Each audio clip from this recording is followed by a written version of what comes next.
Marwadi university మంచి భవిష్యత్తు కోసం తెలుగు విద్యార్థులు ఇష్టపడే యూనివర్సిటీ. కాల్ 9059052378 9059052379.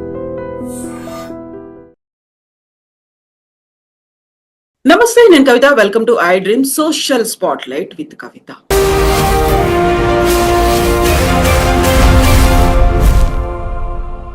ఒక కులోన్మాద హత్య దేశవ్యాప్తంగా సంచలనం కలిగించింది. దాదాపుగా 7 ఏళ్ల తర్వాత కోర్టు తీర్పునిచ్చింది. ఒకరికి ఉరిశిక్షని, మిగతా 6గురికి యావజ్జీవ కారాగార శిక్షని విధించింది. ఇది మాత్రమే సరిపోతుందా? యాక్చువల్ గా మార్పు రావాల్సింది ఎవరిలో? ఎప్పుడు వివక్ష పోతుంది? అటు పేరెంట్స్, ఇటు పిల్లలు ఏం ఆలోచించాలి? కమ్యూనికేషన్ గ్యాప్ ని ఎలా ఫిల్ చేసుకోవాలి? ఓవరాల్ గా సమాజం ఎప్పుడు మార్పు చెందుతుంది? మాట్లాడుకుందాం. బోల్డ్ అన్ని విషయాలున్నాయి. మనతో పాటుగా ఉన్నారు ప్రముఖ హ్యూమనిస్ట్ బాబు గోగినేని గారు. బాబు గారు, నమస్కారం అండి. నమస్కారం. సో అమృత ప్రణయ్ ఇష్యూ దేశవ్యాప్తంగా సంచలనం కలిగించింది. ప్రతి ఒక్కరి హృదయాలని కలిచివేసినటువంటి సంఘటన. At the same time father Maruthi Rao మాకు ఆదర్శం. ఒక ఫ్యాన్ క్లబ్లు ఏర్పడ్డాయి. మారుతీరావు అంకుల్ ఫ్యాన్ ని నేను అని చాలా గర్వంగా చెప్పుకుంటున్నారు. అంకుల్ హ్యాట్స్ ఆఫ్, అమర్ రహే మారుతీరావు. ఇలాంటి పోస్టింగ్లు అనేవి కూడా కనిపిస్తుంటాయి. 2 రకాల వరల్డ్స్ లో మనం ఉన్నామా అనిపిస్తోంది. యాక్చువల్ గా ఎందుకండి ఇలాంటి పరిస్థితి ప్రతిసారి పదే పదే మనం మాట్లాడుకునేలా చేస్తోంది? మొదటి విషయం అండి, ఈ తీర్పు వచ్చిన టైంలో హత్యకి గురైన ప్రణయ్, తన తల్లిదండ్రులు, తన అటు సైడ్ కుటుంబ సభ్యులు, తను ప్రేమించి పెళ్లి చేసుకుని తను వెళ్ళిపోయాక ఒంటరిగా ఉంటూ చాలా కాలం వారిద్దరి బిడ్డని పోషించుకుంటున్న అతని ఫార్మర్ వైఫ్, వారి బిడ్డ, వీరందరినీ మనం ఫస్ట్ తలుచుకోవాలండి. ఎందుకంటే వీరందరూ విక్టిమ్స్. మీరు సోషల్ మీడియా పోస్ట్ గురించి ప్రస్తావిస్తూ కొంతమంది ఎలా రాస్తున్నారో చెప్పారు. ప్రణయ్ తండ్రి ఒక ఇంటర్వ్యూలో తన బాధని చెప్పుకుంటూ ఉంటే ఆ వీడియో కింద నీ కొడుకు వల్ల నీకు కాదు నష్టం జరిగింది, మారుతీరావు గారి కుటుంబానికి అని, హంతకుడిని గారు అని, బాధితుల కుటుంబాన్ని నీవు అని. ఒకసారి గమనించండి వీరు రాసే పద్ధతి. ఒక ప్రవచనకారుడు గారి కూతురు గారు టీవీలో, యూట్యూబ్ ఛానల్స్లో యాక్టివ్గా డిస్కషన్స్ కండక్ట్ చేసే ఒక ఆవిడ, లవ్ గివ్ అంట చూడు ఎక్కడి దాకా వచ్చింది అనే అర్థం వచ్చేటట్టుగా, ఏది టెంపరరీ లవ్ అంట. మనం చంపేస్తే టెంపరరీయే కదా లవ్. ఎంతమందికి కష్టం తీసుకొచ్చింది అంటే అమృత అనే అమ్మాయే తప్పు చేసింది అని.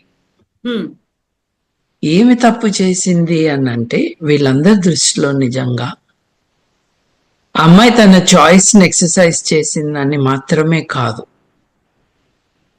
తన కులాన్ని వదిలేసి సమాజంలో తక్కువ కులం అనుకునే వ్యక్తిని పెళ్లి చేసుకుంది అన్నదే వీళ్ళ కోపం, అక్కసు, ద్వేషం.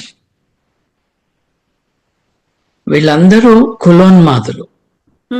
ఆ మాట చెప్పలేరు కాబట్టి ఓపెన్ గా చెప్తే, ముఖ్యంగా ప్రణయ్ అనే వ్యక్తి మాల కుటుంబానికి చెందినవాడు కాబట్టి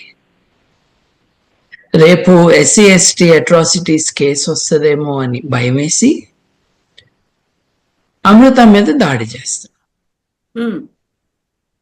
చూడండి, నువ్వు చేసిన తప్పు కారణంగా అతను చనిపోయాడు, అతని తల్లిదండ్రులకి బిడ్డ లేకుండా పోయింది పరిస్థితి, నీకు భర్త లేకుండా అయింది, నీ నుదుటి బొట్టు చెరిగిపోయింది, నీ తల్లికి కూడా అదే, నీ తల్లికి కూడా అదే అయింది, ఆ బాబుకి తండ్రి లేకుండా. అంటే ఈ అమ్మాయి బాధితురాలా? ఈ అమ్మాయి ఇదంతా చేసిందా పాపం? ఉమ్, నేనైతే ఇవాల్టి మాట కాదండి, ఎప్పుడైతే తన తండ్రి చేసినది తను కండెమ్ చేస్తూ స్ట్రిక్టెస్ట్ పనిష్మెంట్ తండ్రికి రావాలి అని కోరుకుందో, గట్టిగా నిలబడిందో, కుల సంఘాలన్నీ మీటింగులు పెట్టుకుని ఆయనకి జేజేలు చెప్తూ ఉన్నప్పుడు ఆ అమ్మాయి ప్రవర్తన చూసి, నేను బిడ్డ ఉంటే ఇట్లా ఉండాలి అని ఓపెన్ గా రాశాను. నేను బిడ్డ ఉంటే అలాగే ఉండాలండి. తన జీవితంలో తన సహచరుణ్ణి తను ఎన్నుకుంది. అతనేమి రౌడీ కాదు, మోసకారి కాదు, తాగుబోతు కాదు. పాపం ఇద్దరు చిన్నపిల్లలే కదండి, 20లో ఉన్నారు. అక్కడే మెయిన్ కన్సర్న్ కూడా కనిపిస్తుంది. యాక్చువల్ గా ఏజ్ డిసైడింగ్ ఏజ్ అయినా, ఒక నిర్ణయాలు తీసుకోవాలి జీవితానికి సంబంధించి, భవిష్యత్తుకు సంబంధించి, ఒక పెళ్లికి సంబంధించి అనేది, ఆ ఏజ్ ని ఎలా యాక్సెప్ట్ చేయాలి? ప్రేమ అది వేరే చర్చ అండి. ఉమ్, ఇప్పుడు ప్రేమ అన్నది కలుగుతుందండి ఏజ్తో. ఎలా ప్రేమ? ఇప్పుడు పెళ్లి ఎప్పుడు అన్నది నిర్ణయం తీసుకోవాలి. ప్రేమ అన్నది న్యాచురల్ గా వస్తుంది. It is link to hormones, it is link to you liking someone. ఒక పర్సనాలిటీ, పర్సన్, వారి బాడీ, ఇవన్నీ కూడా they form inputs to your liking or disliking someone. అది వాస్తవం. కాకపోతే ఎవరితో రెస్ట్ ఆఫ్ ద లైఫ్ గడపాలి అన్నది మెచ్యూరిటీతో వస్తుంది అని మామూలుగా అందరం అనుకుంటాం. కానీ ప్రధానమంత్రి, రాష్ట్రపతి ఎవరు ఉండాలి అని నిర్ణయించే ఎలక్షన్లలో ఓటు వేయటానికి వచ్చే ఏజ్ తర్వాతనే కదా పెళ్లికి అర్హత ఏజ్. అంటే దేశానికి నాయకులు ఎవరో నిర్ణయించవచ్చు, కానీ తన జీవిత భాగస్వామిని నిర్ణయించడానికి మాత్రం ఆ ఏజ్ సరిపోదా? తప్పులు జరుగుతాయి, ఒప్పులు జరుగుతాయి. వీళ్ళిద్దరి పెళ్లిలో ఇబ్బంది ఏమొచ్చింది? బయట వాళ్ళు చంపేశారు కదా పాపం. ఆ కుర్రాడిని చంపిన కారణంగా ఆ మ్యారేజ్ అంతమైంది. వాళ్ళిద్దరి మధ్య మనస్పర్ధలు కాదు. ఆమె కడుపులో వారి బిడ్డ ప్రాణం పోసుకుని ఉండగా చంపేశారు. సో బాధితులు ఎవరు, బాధితురాలు ఎవరు అన్నది మర్చిపోయి ఈ కులోన్మాదులంతా కూడా కులానికి వ్యతిరేకంగా, కులం యొక్క కట్టుబాట్లకి, ఆ నిచ్చెన మెట్ల సమాజంలో నిచ్చెన ఎక్కటానికి కురవాడు ప్రయత్నం చేశాడు అని ద్వేషంతో మాట్లాడుతున్నా. అది we have to recognise the larger problem. వాళ్ళు బాగానే ఉన్నారండి, వాళ్ళు చక్కగా ఉన్నారు జంట. వాళ్ళు వీడియోస్ రిలీజ్ చేశారు. ఆ వీడియోస్ చూసి ఆ హంతకుడు తండ్రి కోపం వచ్చిందంట. ఎవరినైతే గారు గారు అని అందరూ సంబోధిస్తున్నారో, ఎవరైతే ఐఎస్ఐ ఏజెంట్లని ఎంగేజ్ చేసి తన అల్లుడిని చంపించాడో, ఎవరైతే సుపారీ కాంట్రాక్ట్ కిల్లింగ్ చేయించాడో అతన్ని గారు అని సంబోధించటం, అతన్ని చనిపోయినప్పుడు, అతను ఆత్మహత్య చేసుకున్నప్పుడు, అంకుల్ మీరు అమర్ రహే, తండ్రి ఎలా ఉండాలో మీరు చూపించారు, మీరు సింహం. ఇది మనకి ఏం చెప్తుందంటే, ఒక alarming snapshot of society మనకిస్తుంది. కొంతమంది చచ్చిపోయాడు కానీ పోతూ పోతూ అమ్మాయిని కూడా చంపేస్తే పోయేది.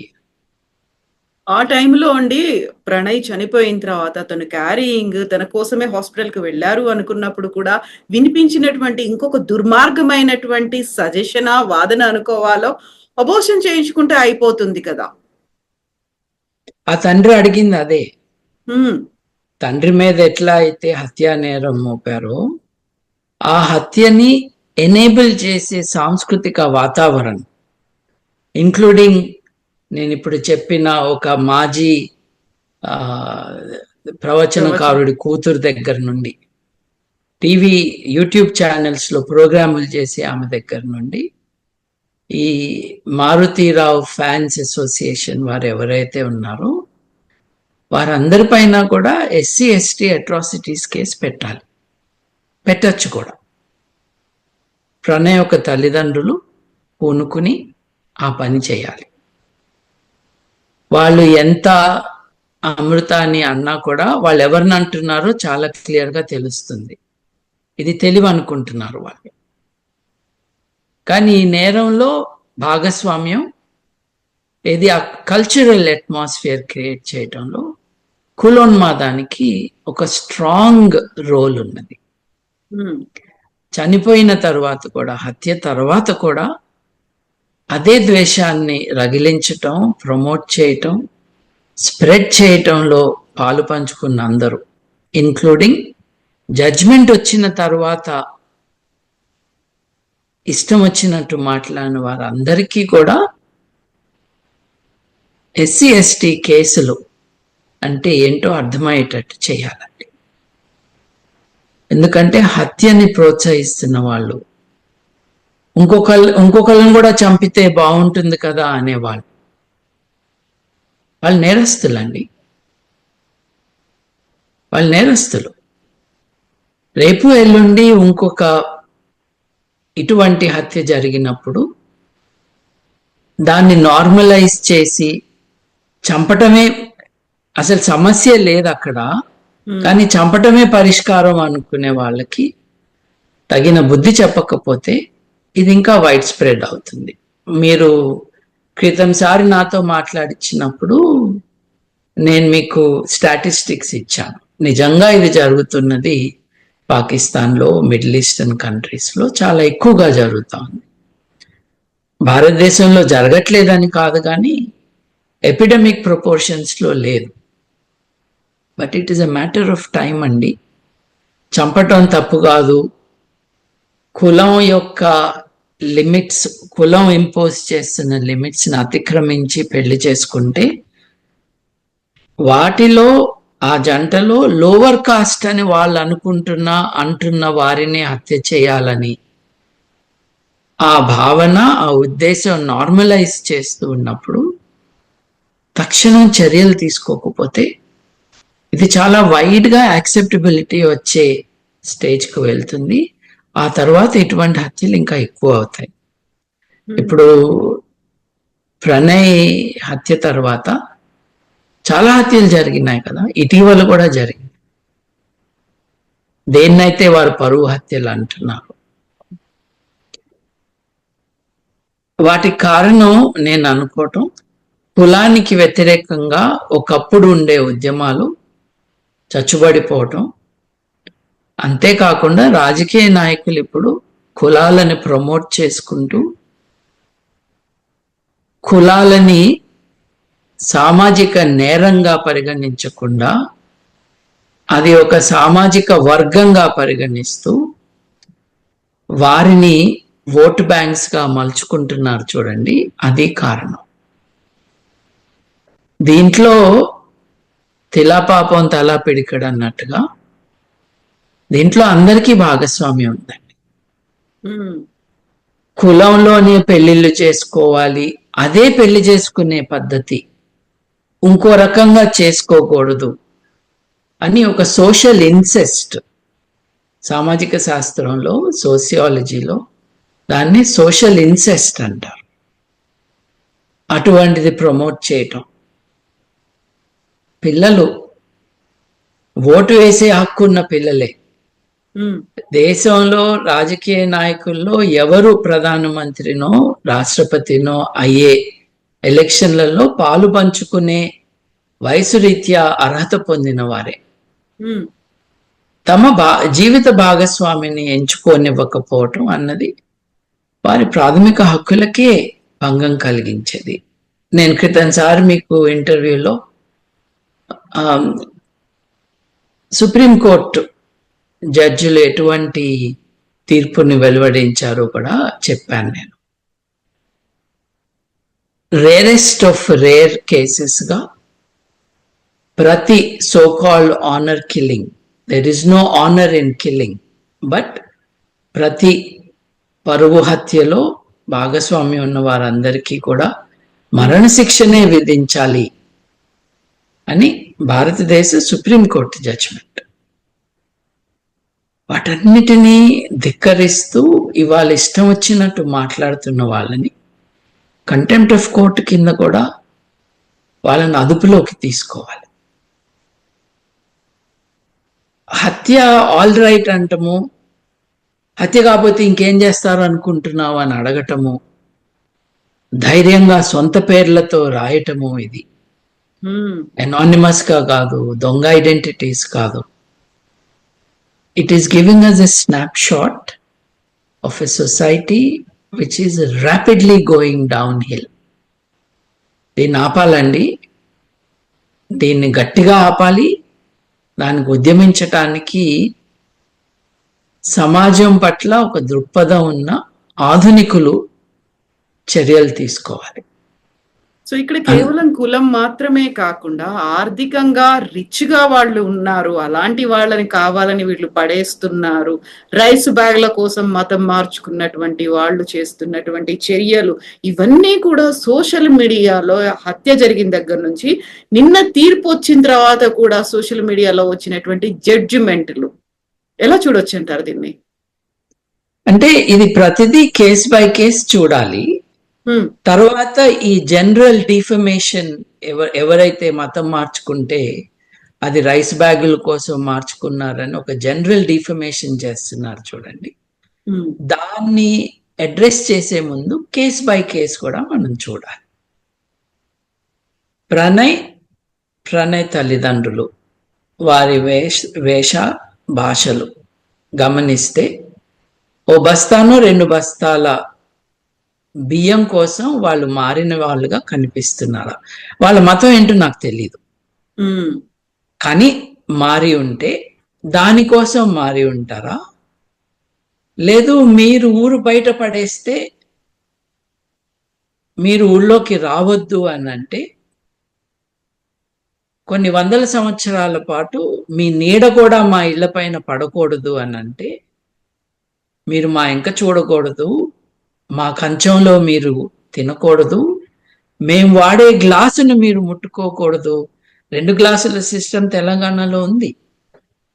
మీరు రోడ్ సైడ్ పూరి గుడిసెలో నడుపుతున్న హోటళ్లలో మీరు అణగదొక్కబడిన కులాలు, మాలా మాదిగా ఎస్సీ ఎస్టీకి చెందిన వారు చాయ్నో కాఫీనో తెచ్చుకోవాలి అని అంటే అక్కడ డబ్బులు అక్కడ పెట్టాలి. మీరు ఇచ్చిన డబ్బులు వాళ్ళు ముట్టుకోరు, మీరు అక్కడ టేబుల్ మీద పెట్టాలి. చూరులో ఒక గుంజ పైన ఉన్న గ్లాసు తెచ్చుకోవాలి, ఆ గ్లాసులో పైనుంచి పోస్తారు, తాగేసి గ్లాస్ కడిగేసి మళ్ళీ పైన పెట్టేసి చూరులో వెళ్ళాలి. మీరు నువ్వు ఇదంతా చేసి రైస్ బ్యాగ్ అంటావేంటి? కనీసం రైస్ బ్యాగ్ కోసం మారారు అని అనుకుందాం. రైస్ బ్యాగ్ కోసం ఎవరు మారుతారండి? ఆకలితో ఉన్న వాళ్ళు మారుతారు. రైస్ బ్యాగ్ అంటే ఏంటి? లగ్జరీ ఐటమా? రైస్ అండి, మీరు కడుపుకు అన్నం తింటుంటే మీకు తెలుస్తుంది కదా. ఆకలితో ఉన్న వాళ్ళకి తినటానికి ఏదో ఇచ్చుంటారు. ఎందుకు నువ్వు ఇవ్వలేదు? అది నువ్వు వాళ్ళకు అందుబాటులో లేకుండా ఒక సామాజిక వ్యవస్థని క్రియేట్ చేసి వాళ్ళని ఊరు బయట వెలివేసి పెట్టావు కాబట్టి. అప్పుడు అది తప్పంటే ఎలా అండి? నిజంగా అది జరిగి ఉంటే, లేదు అది జరుగుతున్న ఏ ఎగ్జాంపుల్ తీసుకున్నా వివక్షని, ఇది ఎక్స్ట్రీమ్ వివక్షని ఇంప్లిమెంట్ చేస్తూ ఊళ్ళో ఎవరితోనూ ఉండకుండా చేసి ఊరు బయటకి తరిమేసిన వాళ్ళు మతం మారితే, నువ్వు మనిషివే కాదు అని వెలివేసిన వ్యక్తి మతం మారితే నీకెందుకు బాధ కలుగుతుంది? అసలు నువ్వు నా వాడు కాదనే కదా నువ్వు వెలివేసింది. తర్వాత పంపటం ఏంటి? ఇది మొదటిది. మీరు రెండోది డబ్బు కోసం చేశారు. దేశవ్యాప్తంగా లవ్ జిహాద్ అని, లేకపోతే డబ్బు కోసం పెళ్లిళ్ళు చేసుకుంటున్నారని చెప్తున్నారండి. ఒక విషయం, భారతదేశం అంతా ఉన్న ఒక సామాజిక రుగ్మత కట్నం తీసుకోవటం కదండి. అగ్రవర్ణాలలో లేదా, అంటే అగ్రవర్ణాలని వారు అంటున్న డామినెంట్ కాస్ట్ లో కట్నం లేదా? డబ్బు కోసం కాదు, మీరు మీ మగపిల్లల్ని అప్పటిదాకా మీ పిల్లలు చూడని యువతులకి ఇచ్చి పెళ్లి చేయాలని వ్యాపార లావాదేవీలాగా కట్నం గురించి మాట్లాడుకుని పెళ్లి చేస్తున్నారే. మీరెలా అంటారండి డబ్బు కోసం చేసుకుంటున్నారు అని? రెండో విషయం, డబ్బు కోసం చేసుకుని ఉంటే ప్రణయ్ అనే ఆయన ఈ అమ్మాయిని తీసుకుని రిలేటివ్లీ పువర్ హౌస్ లో ఎందుకుంటాడు? డబ్బే ముఖ్యం అనుకుంటే ఈ పాప ఎందుకు ఇల్లు వదిలేసి వెళ్ళిపోయింది? ఆ అబ్బాయితో ఉండటానికి, ఆ అబ్బాయి తల్లిదండ్రులతో ఉండటానికి. ఇక్కడ డబ్బు ఎక్కడొచ్చిందండి? లేదు, డబ్బు లేదు. నిజానికి ప్రేమనే కనిపిస్తుంది దీంట్లో. ఒకరినొకరు సంబరంగా చూసుకుంటున్న వీడియో చూస్తే ఆ కిరాతకుడికి వీళ్ళని చంపేయాలనిపించి ఎవరు చంపుతారు అని చూసుకుని ఐఎస్ఐ ఆపరేటివ్స్ కి డబ్బులు ఇచ్చి బీహార్ నుంచి ఉత్తర భారతదేశంలో డిఫరెంట్ స్టేట్స్ నుంచి మనుషులను రప్పించి లోకల్ పొలిటికల్ యాక్టివిస్ట్ ఒకరితో కోఆర్డినేట్ చేయించి హత్య చేయించాడు. ఇవన్నీ వాస్తవాలైతే రైస్ బ్యాగ్ అని, లేకపోతే డబ్బు కోసం చేశారని అనటం ప్రణయ్ గురించి, అమ్మాయి అమృత గురించి ఏమి చెప్పట్లేదు. ఇలా మాట్లాడుతున్న వాళ్ళు మనుషులు కాదు అని చెప్తుంది మనకి. ఎందుకంటే వీళ్ళ మనసులో కరడు కట్టుకుపోయిన ప్రెజుడిస్, ప్రివిలేజ్, ఈ కట్టుబాట్లు అంటాము. It's worse than that. కులం యొక్క కట్టుబాట్లని ఎవరో బ్రేక్ చేశారన్న కోపం. ఎందుకంటే వీళ్ళకి మనుషుల కంటే కులం ఎక్కువ కావాలండి. వీళ్ళు ఆధునిక భారతదేశంలో, మన రాజ్యాంగంలో మన దేశం యొక్క ఉద్దేశం సమానత్వం, సౌభాతృత్వం. ఆ భాషలో ఆడవాళ్ళ ఇంక్లూజన్ లేదు, కానీ హ్యూమన్ సాలిడారిటీ ఉండేటట్టుగా, అందరికీ న్యాయం చేకూరేటట్టుగా ఉండే దేశం మనం నిర్మించుకుంటాము. అదే మన దేశం యొక్క ఉద్దేశం అని రాజ్యాంగంలో రాసుకున్నాం. వీళ్ళు మిస్ఫిట్స్ కదండి. ఇట్లా మాట్లాడుతూ ఇట్లా ఆలోచిస్తున్న వారు, వారికి ఎడ్యుకేషన్ ఇవ్వాలి. ఏంటంటే తరతరాలుగా వస్తూ చిన్నప్పుడు, ఇప్పుడు మనం క్రితంసారి మాట్లాడుకున్నప్పుడు నానమ్మ సంతోషం కోసం హత్య చేసిన మనవాళ్ళ గురించి మనం చూసాం. సొంత అక్క భర్తని.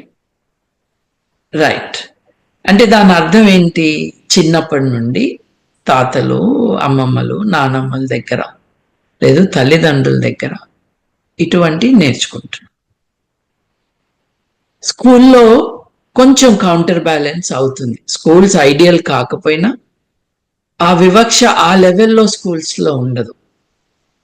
ఒకరినొకరు కలవటం, ఒకరితో ఒకరు మాట్లాడుకోవటం జరుగుతుంది కదా. అందుకే యూనిఫామ్ సిస్టమ్ అనేది కూడా వచ్చిన తర్వాత కరెక్ట్, హెచ్చు తగ్గులు లేకుండా, ఎక్కువ తక్కువ అనేది లేకుండా. మా తాతగారండి లాయర్. ఆయన మద్రాస్ హైకోర్టు గుంటూరులో ప్రాక్టీస్ చేసేవారు. ఆయన కొలీగ్స్ భారతదేశ స్వాతంత్రానికి ముందు స్కూల్ పెట్టి స్కూల్లో అన్ని కులాల వారిని ఒకే బెంచ్ మీద కూర్చోబెట్టారు. ఈ రోజు కూడా చాలా గ్రామాల్లో జరగట్లేదండి. నేను 1930s, 40s గురించి చెప్తున్నా. అంటే ఒక 100 years ఎఫర్ట్ చేస్తే కూడా ఇంకా ఇబ్బందులు ఉంటాయి. కానీ వారు చేసిన ప్రయత్నం వారి జీవిత కాలంలో వారు రీజనబుల్ సక్సెస్ చూశారు. ఎంతో మంది ఆయన పేరు వాళ్ళ బిడ్డలకు పెట్టుకున్నారు. బికాజ్ మా నాన్నగారు ఆయన పేరు నాకు పెట్టినట్టుగా. బికాజ్ సమాజంలో మార్పు తీసుకొచ్చిన కొంతమంది పట్ల వారు ఒక రెకగ్నిషన్, ఇది గ్రాటిట్యూడ్ అనొచ్చు, but more than that it is a recognition. అలా లేదు కదా ఇవాళ కులం పేర్లు తగిలించుకోవటమే పరువు అనుకుంటున్నారు కదా. సో స్వరాజ్యం వచ్చాక మారింది పరిస్థితి. రాజకీయము, కులము, మతము కలిసిపోయిన కారణంగా ఈ నెగటివ్ టెండెన్సీస్ మనకు కనిపిస్తా ఉన్నాయి. బాబు గారు, మీరు ఇప్పుడు ఒక మాట అన్నారు, ఎడ్యుకేట్ చేయాల్సినటువంటి అవసరం ఉంది. నెగటివ్ టెండెన్సీస్ అనుకున్నప్పుడు ఈ మధ్య కాలంలో కనిపిస్తున్నటువంటి సరికొత్త ట్రెండ్ అనేది మోరల్ పోలీసింగ్ అనేది. అమృత ప్రణయ్కి సంబంధించి, ప్రణయ్ చనిపోయిన తర్వాత, బాబు పుట్టిన తర్వాత అమృత తనకంటూ ఒక ఇంట్రెస్ట్ ఉంది, దాన్ని డెవలప్ చేసుకుంది, ఒక యూట్యూబ్ ఛానల్ డెవలప్ చేసుకుంది, తాను రెగ్యులర్ గా ఏ యాక్టివిటీస్ చేస్తోంది అనేది కూడా ప్రతి దాంట్లో చూపిస్తున్నారు. పర్టికులర్ గా ఈ మధ్య కాలంలో తను వేసుకుంటున్నటువంటి డ్రెస్సుల గురించి కావచ్చు, తను చేస్తున్న పనుల గురించి కావచ్చు, తను ఎంజాయ్ చేస్తుంది, వెకేషన్స్ స్పెండ్ చేస్తుంది. దీంతో పాటుగా కరెక్ట్ గా జడ్జిమెంట్ వచ్చింది. వచ్చిన తర్వాత ఎంతలా అబ్జర్వ్ చేస్తున్నారంటే ఆ అమ్మాయిని, అమృత ప్రణయ్ అనే పేరు తీసేసింది, ఇప్పుడు అమృత వర్షిణి అని పెట్టుకుంది అనేది సోషల్ మీడియాలో రన్ అవడమే కాదు, డిజిటల్ ప్లాట్ఫామ్స్ అన్నిట్లలో కూడా, కొన్ని న్యూస్ ఛానల్స్ లో కూడా దాన్ని హైలైట్ చేసి చూపించడం. నిన్న తీర్పు వచ్చిన తర్వాత అమృత ఎక్కడ వెళ్ళిపోయింది, కనిపించట్లేదు, ఫోన్ స్విచ్ ఆఫ్ చేసుకుంది, సో డిటాచ్ అయిపోయిందా, తీర్పు రాగానే ఇంక వదిలేసిందా, ఆ స్టేజ్ దాకా వెళ్ళి మాట్లాడే పరిస్థితి. నిజంగా మీరు అన్నట్టుగా ఒక ఎడ్యుకేషన్ సరిపోతుందంటారా దీనికి? కరెక్ట్ ఎడ్యుకేషన్ అంటే ఈ టైప్ ఆఫ్ బిహేవియర్ మనకు ఉండదు కదండి. నేను బై ఎడ్యుకేషన్ 2-3 ఫార్ములాస్ 5-6 ఎక్కాలు నేర్చుకోవటం కాదు కదా. నేను అనేది విద్య, మాట, మన్నన ఇవన్నీ కూడా నేర్పించటం స్కూల్లో టీచర్లు, ఇంట్లో తల్లిదండ్రులు చెప్పటం అన్నది చాలా ముఖ్యం. ఒక multi cultural society, multi layered society, వివక్ష బాగా ఉన్న సమాజం, దీంట్లో మనం మనుషులుగా మన బాధ్యతని ఎలా నిర్వర్తించాలి, మనం ఏమి నేర్చుకుంటే కరెక్ట్గా మనం బిహేవ్ చేయగలుగుతాము అన్నది would be the essence of education. ఎందుకంటే ఈ ఫార్ములాస్ బుక్ చదివినా వస్తాయి కదా, కానీ ఈ ప్రవర్తన, వీరి వర్తన ఎలా ఉండాలి అన్నది నేర్పించే సమాజానికి వాళ్ళు they are fit for society అన్న స్టేజ్కి తీసుకురావటానికి స్కూల్ వ్యవస్థ కావాలండి, విద్యా వ్యవస్థ కావాలండి, ఆధునిక విలువలు నేర్పించాలండి. ఇకపోతే మీరు అన్నారు చూడండి, సోషల్ మీడియాలో కామెంట్స్ చేస్తూ ఉన్నారు, వీరు మోరల్ పోలీసింగ్ చేస్తున్నారు. మోరల్ పోలీసింగ్ కంటే కూడా నా దృష్టిలో వీళ్ళు స్టాకింగ్ చేస్తున్నారు. అంటే ఒకరిని వెంటబడుతున్నారు, వారి జీవితాన్ని వారి ఇష్టం వచ్చినట్టుగా మలుచుకోవటానికి అవకాశం అంటే వీళ్ళెవరు వెళ్ళి ఆ అమ్మాయిని రోడ్డు మీద అడ్డం నుంచుని ఇది చేయొద్దు అనే వాళ్ళు కాదు. కానీ ఆధునిక సమాజంలో మన లైఫ్స్ ఏమిటి అనంటే they are partly real, they are partly virtual. ఇప్పుడు ఫోన్లోనే ప్రపంచం అంతా అందరి చేతిలోకి అందుబాటులోకి వచ్చిందండి. ఫోన్లో చాలా మంది ఫోను బయట, ఫోను లోపల బతుకుతూ ఉన్నారు. ఏదైనా ఒక వార్త చూస్తే స్పందించటము, దాంట్లో రాయటం. ఒకప్పుడు ఈ పాన్ డబ్బా దగ్గర బీడీలు కొనుక్కోవటానికి, పాన్ చుట్టించుకోవటానికి వెళ్ళి అక్కడే ఒక కాఫీ తాగి ఓ నలుగురిని కలిసి మాట్లాడుకునే అడ్డాలుగా ఉండేవి ఇటువంటి ప్లేసెస్. ఈరోజు ఆ అడ్డాలు లేవు కదండి. న్యూస్ పేపర్ కొనడానికి మీరు పాన్ డబ్బా దగ్గరికి వెళ్ళక్కర్లేదు, మీకు నెట్లో వస్తుంది. మీరు సోషలైజ్ అవ్వటానికి సోషల్ మీడియాని వాడుతున్నారు. నిజానికి అది యాంటీ సోషల్ మీడియా మోస్ట్లీ, కానీ దాన్నే వాడుతున్నారు. కొత్తగా అడ్డా ఏదైతే క్రియేట్ అయిందో అది వర్చువల్ అడ్డా అండి. చాలా మంది దాంట్లో బతుకుతున్నారు.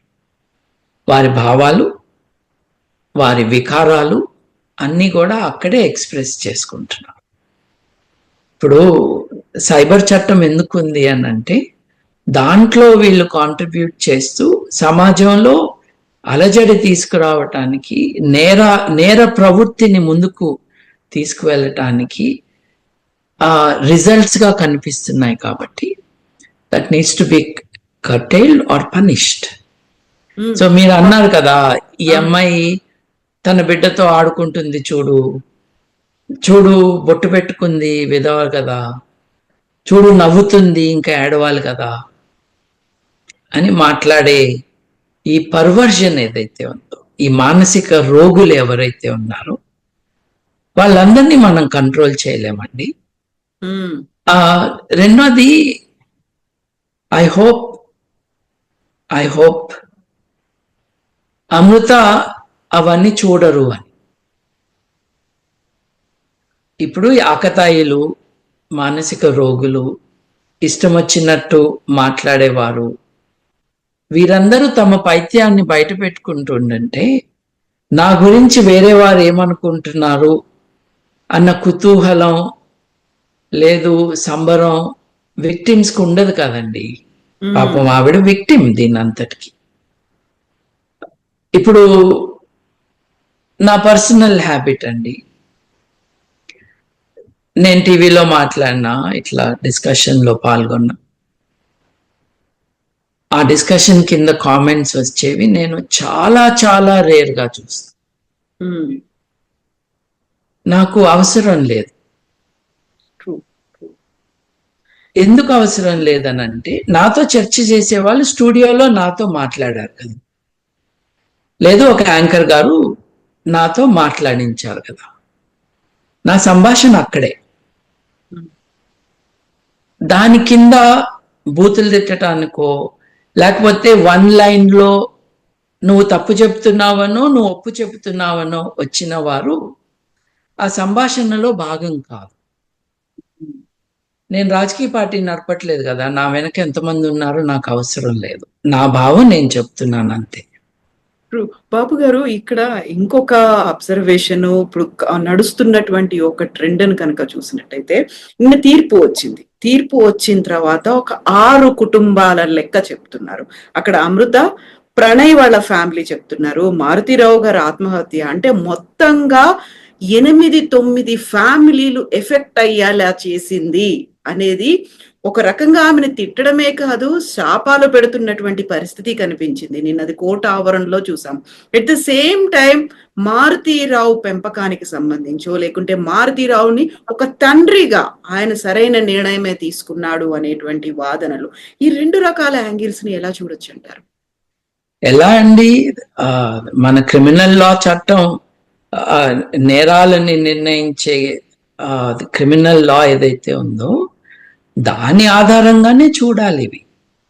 ఇప్పుడు నేరాన్ని ప్రోత్సహిస్తూ బాధితులనే దాడి చేస్తూ ఉన్న వారిని క్షమించకూడదు. 6 కుటుంబాలు 9 కుటుంబాలు, నువ్వు హత్య చేయకపోతే అసలు ఎవరికి ఏమీ అయ్యేది కాదు కదా. నువ్వు హత్య చేయిస్తే అది ₹1,00,00,000 ఇచ్చి, లేదు ₹1,00,00,000కి బేరం మాట్లాడుకుని నువ్వు చేసిన కారణంగా కదా ఇదంతా అయింది. ఇప్పుడు ఆత్మహత్య చేసుకున్నా, బతికి ఉన్నా, ఆ హత్యకి కారకులు ఎవరు, దాని ఇన్స్టిగేటర్స్ ఎవరు, దాని ఫైనాన్సియర్ ఎవరు, కాంట్రాక్ట్ కిల్లర్స్ ని తీసుకొచ్చింది ఎవరు, ఆ వ్యక్తిని కదా మీరు ఐడెంటిఫై చేసి దీని అంతటికీ కారణం ఆ వ్యక్తి అని అనాల్సింది. ఇప్పుడు నువ్వు ఆత్మహత్య చేసుకున్నావు, నీ భార్య నుదుటి మీద బొట్టు చెరిగిపోయింది, దానికి కారణం నీ కూతురు. నువ్వు ఆత్మహత్య చేసుకోకపోతే నీ భార్య విధవరాలు అయ్యేది కాదు. నువ్వు హత్య చేయించకపోతే నీ కూతురు విధవరాలు అయ్యేది కాదు. నీ మనవడు తండ్రి లేకుండా ఉండేవాడు కాదు. నువ్వు ఎవరిని చంపావో ఆ కుటుంబంలో ఆ అబ్బాయి తల్లిదండ్రులకి జీవితకాల క్షోభ ఉండకుండా ఉండేది. ఇది కదా మాట్లాడాల్సింది. ఆదర్శవంతమైనటువంటి తండ్రి మారుతీరావు ఈ స్టేట్మెంట్స్ ఎట్లా చూస్తారు మీరు? ఏం చెప్తారు? ఎట్లా మారుతీరావు రోగినో దీన్ని సపోర్ట్ చేసే వాళ్ళు కూడా మానసిక రోగులే. అతను పెద్ద నేరస్తుడైతే వీళ్ళు చిన్న నేరస్తుడు.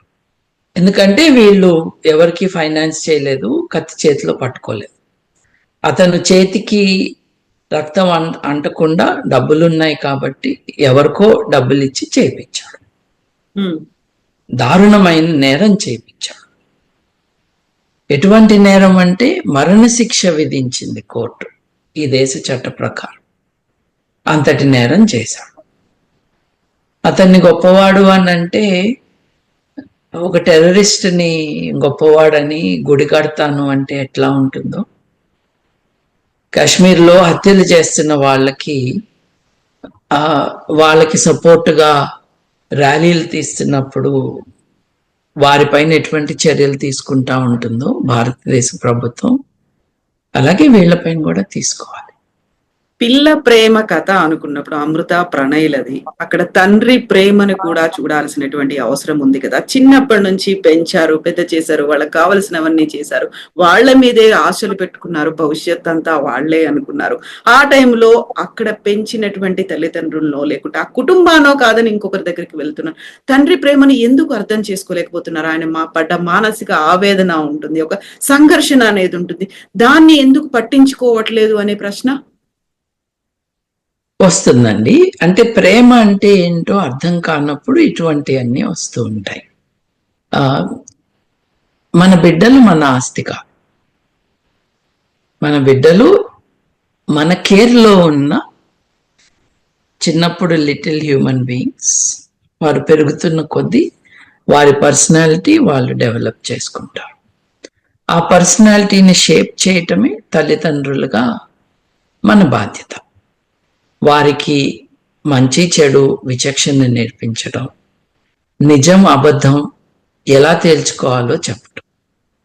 ఇప్పుడు స్కూల్లో పద్యాలు నోటుకొచ్చేటట్టు నేర్పించటాలు, ఫార్ములాస్ నేర్పించటాలు, పొద్దున్న 4ంటికి నిద్ర లేపి స్పోర్ట్స్ కూడా లేకుండా రాత్రి 10 వరకు పాఠాలు చెప్పించి ఐఐటిలోకి పంపించటాలు పేరెంటింగ్లో భాగం కాదు. పేరెంటింగ్లో భాగం పిల్లలకి మంచి విలువలు వచ్చేటట్టుగా చేయటం. ఆ పాప ఏం చేసిందండి? ఆ పాప ఎవరినో ప్రేమించిందండి. ప్రేమ అన్నది చెడ్డది కాదు కదా. ఓకే, ఆ పార్ట్నర్ కరెక్ట్ కాదు, ఇంకో పార్ట్నర్ కరెక్ట్ అని తల్లిదండ్రులు భావించవచ్చు. భావించటంలో తప్పులేదు. ఎందుకంటే పిల్లల్ని స్కూల్కి పంపిస్తారు, రోజు పిల్లలతో సంభాషించి వాళ్ళ ఎక్స్పీరియన్సెస్ ఏంటి, ఎలా ఉంటే బాగుంటుంది, ఎలా ఉండకపోవటం కరెక్ట్, వారి చాయిసెస్ ఏంటి అని తల్లిదండ్రులు are a part of that choice and decision making. 10వ తరగతికి ముందే తమ కూతురు ఎవరినో లవ్ చేస్తున్నాను అంటే obviously it is under age love. దానికి అర్థం హత్య కాదు చేయాల్సింది.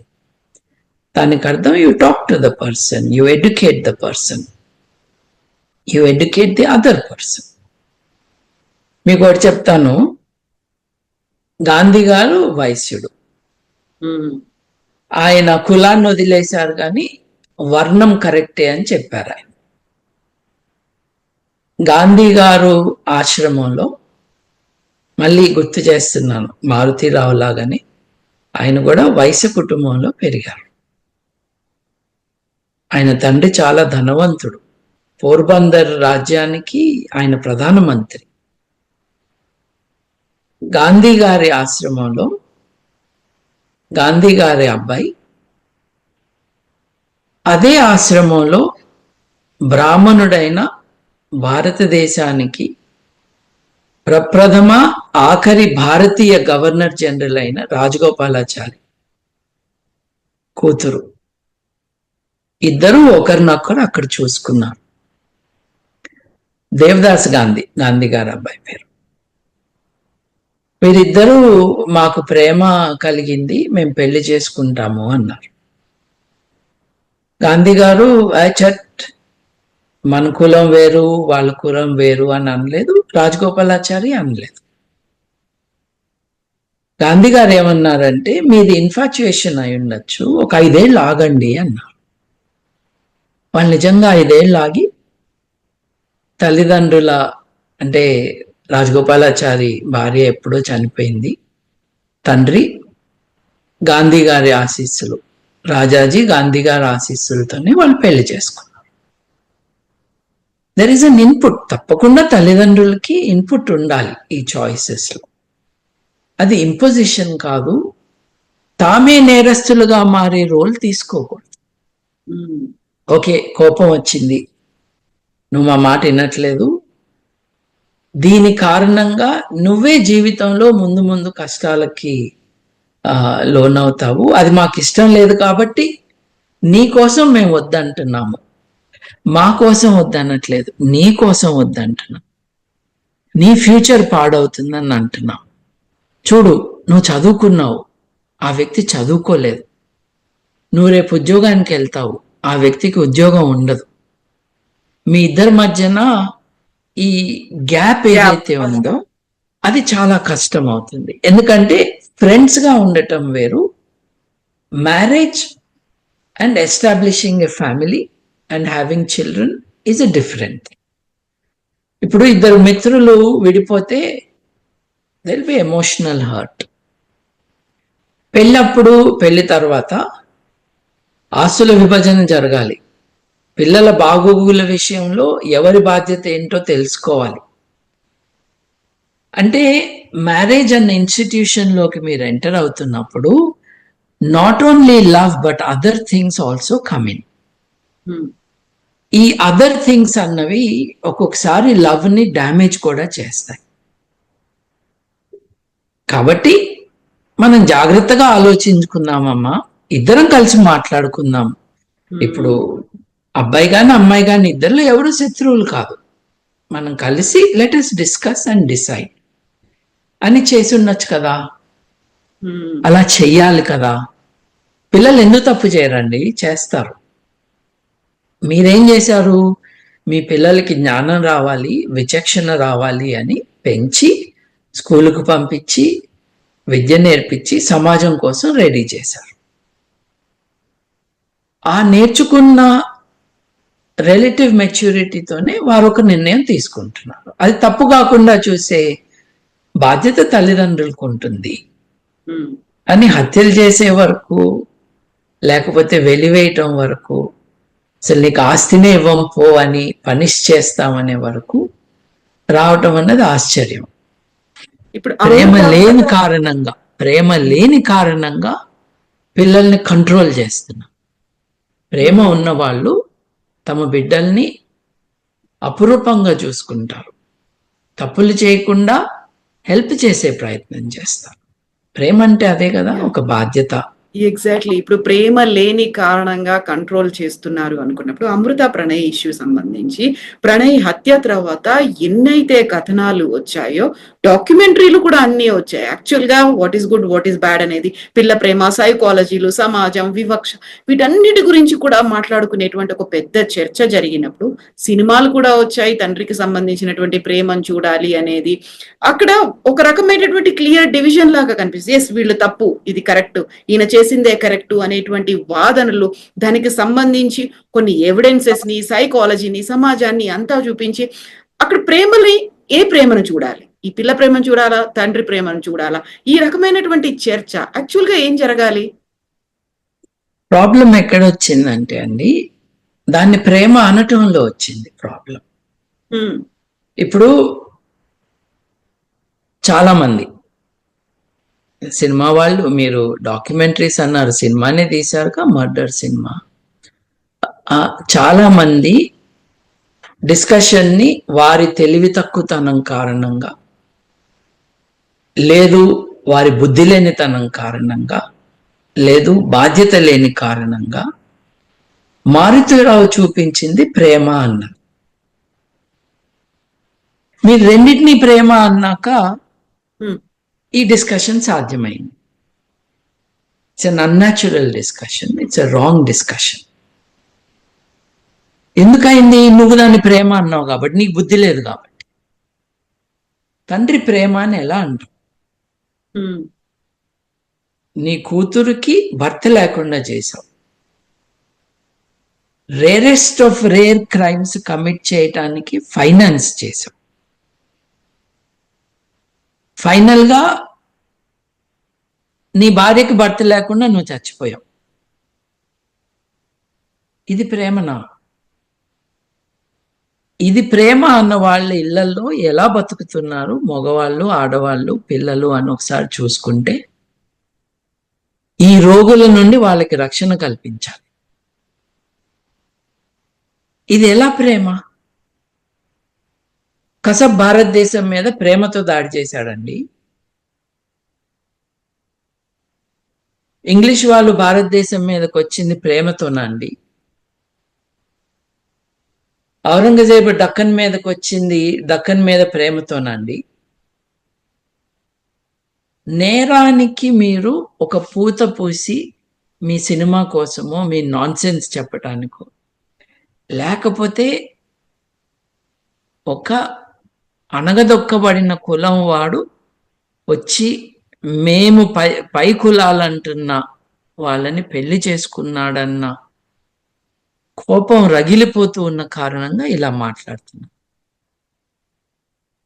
డెఫినెట్లీ అది ఉందండి. ఇది కుల హత్య, కుల అహంకార హత్య. అది కనపడకుండా చేయటానికి ఇవన్నీ మాట్లాడారు. చూడండి, కోవిడ్ టైంలో చిలిపిగా ఇదొక వ్యాక్సిన్ డిస్కషన్ అని, ఆడెవడో కెమికల్ ఇంజనీర్ అని, ఈ కొబ్బరి నూనె అమ్ముకునే వాడిని ఒకరిని తీసుకొచ్చి డిస్కషన్ని ఇంకొక డైరెక్షన్లోకి మలచడానికి చాలా మంది ఇర్రెస్పాన్సిబుల్ గా బిహేవ్ చేశారు విత్ నో కాన్సిక్వెన్సెస్. పచ్చడి అమ్ముకునే వాడికి 100 కోట్ల రూపాయల ఆదాయం వచ్చేటట్టు చేశారు రాజకీయ నాయకులు. అంటే ఒక ఉపద్రవంలో చేపలు పట్టడానికి దిగుతున్నారు వీళ్ళు. దీంతో నేను ఏదో ఒకటి చేయొచ్చు అని. వాళ్ళు దీన్ని ప్రేమ అంటుంటే మనం దాని గురించి చర్చ ఏంటండి? ఎలా ప్రేమ? ప్రేమ అంటే ఏంటి? నీ పిల్లల్ని నువ్వు ఆస్తి అనుకోవటం ప్రేమనా? నీ పిల్లల్ని కాపాడటం ప్రేమనా? కాపాడటం అంటే బంధించటం కాదు. వారితో మాట్లాడి వారికి నేర్పించి, ఒక్కోసారి ఇన్ని చేసినా కూడా పిల్లలు. అండ్ ఇంకొకటి, మీరు చట్టంతో వాదించట్లేదుగా. మీరు టీవీ ఛానల్లో మాట్లాడుకుంటున్నారు. చట్టం చాలా క్లియర్గా ఉంది కదా, సుప్రీంకోర్టు జడ్జిమెంట్ చాలా క్లియర్గా ఉంది కదా. నువ్వు చేసిన పరువు హత్య రేరెస్ట్ ఆఫ్ రేర్ క్రైమ్స్, దీనికి మ్యాండేటరీ డెత్ పెనల్టీ ఉండాలి అని జస్టిస్ మార్కండే కట్జు గారు చెప్పారు. చెప్పడం అంటే తీర్పు ఇచ్చారు. తీర్పు ఇవ్వటమే కాదు, ప్రతి ప్రతి డీజీపీకి, ప్రతి పోలీస్ స్టేషన్కి, ప్రతి కోర్టుకి ఆర్డర్ వెళ్ళాలి అని తీర్పులో భాగంగా ఇచ్చారు. అంటే ఈ దేశంలో సుప్రీంకోర్టు ఆజ్ఞలు, తీర్పులు కూడా చట్టమే. చట్టమే. హత్య నేరం. హత్య చేసిన వాడికి ప్రేమ ఉందంటావేంటి? బుద్ధి లేనోడా?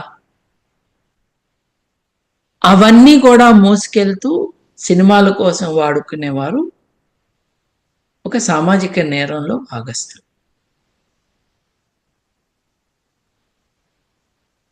ఎస్ బాబు గారు, థ్యాంక్ యూ సో మచ్ అండి. మళ్ళీ ఒక కంక్లూడింగ్ పాయింట్ చెప్పుకోవాలి అంటే ఇలాంటివి జరగకుండా ఉండాలి. ఉరి సరైందే, కాకపోతే ఇంతకు మించినటువంటి చర్యలు తీసుకోవాల్సినటువంటి అవసరం ఉంది. ఇంకోసారి జరగకుండా చూడాలి. ఇలాంటివన్నీ వినిపిస్తూనే ఉంటాయి. నిజంగా మీరు చెప్పినట్టుగా ఎస్ అండి. ఒక విషయం అండి, ఉమ్, నేను మానవవాదిని. నేను మానవ హక్కుల గురించి ఆలోచన అందరము చేయాలి అనేవాడిని. ఉమ్, ఆధునిక పద్ధతులలోనే శిక్షలు ఉండాలి అని నమ్మేవాడిని. ప్రపంచంలో మెజారిటీ దేశాల్లో ఇవాళ మరణ శిక్ష అమలులో లేదు.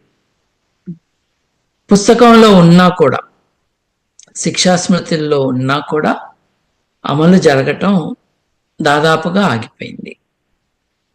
మరణశిక్ష గురించి కూడా ఆలోచించాలి. శిక్ష పడాలన్న దాంట్లో ఎటువంటి అనుమానం లేదు. అత్యంత కఠినమైన శిక్ష పడాలన్న దాంట్లో కూడా అనుమానం లేదు. ఉమ్, లైఫ్ సెంటెన్స్ మీన్స్ లైఫ్ అని ఇప్పుడు కాస్త గట్టిగా మాట్లాడుతూ ఉన్నారు. కొన్ని సెంటెన్సెస్ కి డెత్ పెనల్టీ మ్యాండేటరీగా ఇవ్వాలి అని అంటున్నారు. ఉమ్, ఎందుకు ఇవ్వాలి? అది రివెంజ్ కోసమా, సంస్కరణ కోసమా, సమాజంలో బాధితుల్ని రక్షించటం కోసమా, వారికి న్యాయం చేయటం కోసమా, ముందు ముందు ఇటువంటి నేరాలు జరగకుండా ఉండటానికి విధిస్తున్న శిక్షల అన్న విషయంలో మళ్ళీ ఒక మోడర్న్ డిస్కషన్, డిబేటు ఉండటం అవసరం అని భావించే వాళ్ళల్లో నేను ఒక. డెఫినెట్ గా అండి. ఎందుకంటే ఇప్పుడు నిన్న ఉరి శిక్ష విధించిన తర్వాత చాలా మంది ఉరి సరైందే, జరగాల్సిందే, ఇంకా ఏంటి బహిరంగంగా ఉరి తీయండి, అందరూ చూసేలా ఉరి తీయండి, సో దట్ అందరికి బుద్ధి వస్తుంది, ఇలాంటి తప్పులు మళ్ళీ జరగకుండా ఉంటాయి అనేటువంటి వాదన కూడా వినిపించింది. కాబట్టి ఇట్లా మాట్లాడే వాళ్ళు ఆదివారం కోడి తీసుకొచ్చి మెడ కొయ్యమంటే కొయ్యరండి. వీళ్ళు మళ్ళీ షాపుకి వెళ్ళి తెచ్చుకుంటారు కోడిని. నోటికొచ్చింది మాట్లాడే ఉన్మాదం, అనాలోచితంగా మాట్లాడే జనాలు ఎక్కువైపోతున్నారు. బహిరంగంగా ఉరి తీయటాలు, రాళ్ళు పెట్టి కొట్టటాలు ఇట్లాంటివి మధ్యప్రాచ్య దేశాల్లో, సౌదీ అరేబియాలో కానీ, యెమెన్లో కానీ, ఇరాన్లో కానీ జరుగుతూనే ఉన్నాయిగా. క్రికెట్ మ్యాచ్లు చూసి తరించే మీకు బహిరంగంగా ఒక మనిషిని చంపుతుంటే చూసేటటువంటి హృదయం, మనసు, ధైర్యం ఉంటుందండి. నోటికొచ్చిన మాటలు అనాలోచితంగా మాట్లాడటం. బహిరంగంగా పెడితే టికెట్ కొనుక్కుని వస్తావా? బుద్ధి లేనోడా. శిక్ష పడాలి అంటాం వరకు కరెక్ట్. ఎటువంటి శిక్ష అన్నది మానసిక శాస్త్రవేత్తలు, న్యాయ కోవిదులు, పోలీసు వ్యవస్థ, వీరందరూ కలిసి విద్యా వ్యవస్థలో ఏది ఎడ్యుకేటింగ్ ద పీపుల్ యాక్టివిటీస్లో ఉన్నవారు వీరందరినీ ఇన్వాల్వ్ చేసి కరెక్ట్ శిక్ష ఏంటి అన్నది నిర్ణయించుకోవాలి. మన దేశంలో ఆల్రెడీ నిర్ణయం అయింది. నేను అనేది ఏంటంటే దాన్ని కూడా ఆలోచించుకోవచ్చు. ఎందుకంటే నేనేమంటున్నాను, ఇట్లా మాట్లాడే వాళ్ళందరూ కూడా నేరస్తులే అంటున్నాను. వాళ్ళని ఉరిదీయమంటలేదు నేను. వాళ్ళకి బుద్ధి చెప్పాలి అంట. ఎందుకంటే శిక్షలు సమాజాన్ని సేఫర్గా ఉండేటట్టుగా, బెటర్గా ఉండేటట్టుగా మార్చడానికి ఉపయోగించుకోవాలి, ప్రతీకారానికి కాదు. అందుకనే మధ్యప్రాచ్య దేశాల్లో బాధితుల కుటుంబాలు బ్లడ్ మనీ అని తీసుకుని, డబ్బు తీసుకుని వదిలేయమంట. మన దేశంలో కామన్ లాలో అది జరగదు. ఎందుకంటే నేరం రాజ్యానికి వ్యతిరేకంగా జరుగుతుంది. బాధితులు నిర్ణయించరు ఎటువంటి శిక్ష ఉండాలి అని. అంటే డీపర్సనలైజ్ చేసి న్యాయం అందరికీ జరగాలి. తప్పు చేసిన వాళ్ళకి న్యాయం జరగాలి, తప్పకుండా జరగాలి. ఆ న్యాయం శిక్ష రూపంలో జరగాలి. బాధితులకి they need to be supported, compensated. And in this case, పోలీసులని ఇష్టం వచ్చినట్టు పోలీసులను అందరూ తిడుతూ ఉంటారు కదండి. ఎంత బాగా ఇన్వెస్టిగేట్ చేశారండి రంగనాథ్ గారు అండ్ టీం. వారి ఇన్వెస్టిగేటింగ్ ఆఫీసర్, అయ్యో వారి పేరు మర్చిపోయాను నేను, వారు మిర్యాలగూడలో 200 పేజీల ఛార్జ్ షీటు, 100 మంది సాక్షుల్లో 70 మందికి పైగా విచారణకు వచ్చేటట్టు చేసి టెక్నికల్ ఎవిడెన్స్ ఇచ్చి ఒక modern way of presenting so many facts and evidences that the judge could make a decision. ఇది పోలీసు వ్యవస్థని మనం మెచ్చుకోవాలి. They did something and fairly quickly. మీరు 7 సంవత్సరాలు అన్నారు, 20 ఏళ్లకు కూడా శిక్షలు పడని చాలా నేరాలు ఉన్నాయి కదండి. దీంట్లో కరెక్ట్ గానే చేశారని నేను అనుకుంటున్నాను from what I know. Hopefully this brings a closure to the extent it is possible for Pranay గారి కుటుంబానికి, అమృత గారి కుటుంబానికి, వారి బిడ్డకి. తన తండ్రిని చంపిన వాడికి శిక్ష పడింది అని ఆ బిడ్డ పెద్దయినాక తెలుసుకోవాలి. తనకు తండ్రిని లేకుండా చేసిన వారు ఎవరో ఆ బిడ్డ తెలుసుకోవాలి. ఇప్పుడా ప్రవచనకార కూతురు అని చెప్పాను చూడండి, ఆమె తప్పంతా అమృత చేసిందని చెప్పారు. అట్లాంటి వాళ్ళ మీద కనీసం విమెన్స్ కమిషన్లో కేసు పెట్టాలి. ఎందుకంటే ఇంత దారుణమైన నేరం జరిగినప్పుడు మనిషిగా స్పందించకుండా, మరణశిక్ష పడిన వాడి కులం ఏంటి, వాడి పేరులో ఏం కులం తోకుంది, నా కులం ఏంటి, వాడికి పడితే తప్పు కదా, నా కులం వాడు కదా అని ఆలోచించే వాళ్ళు కూడా మనకు కనిపిస్తున్నారు. అంత దిగజారిపోయింది మన సమాజం, మానవ విలువలకి అంత దూరంగా ఉంది. ఒక్కసారి అందరూ మేల్కోవాలి. Because we don't want to become like Iran, Iraq, Saudi Arabia, where justice is not as civilized as it is in our country. Yes. ప్రజల సహకారంతో మనం ఆ దేశాల్లాగా మారిపోయే ప్రమాదం ఉంది. So that is my input into this question. Yes, Babu garu, thank you so much andi. We will talk more on other issues andi. Thank you so much. Thank you.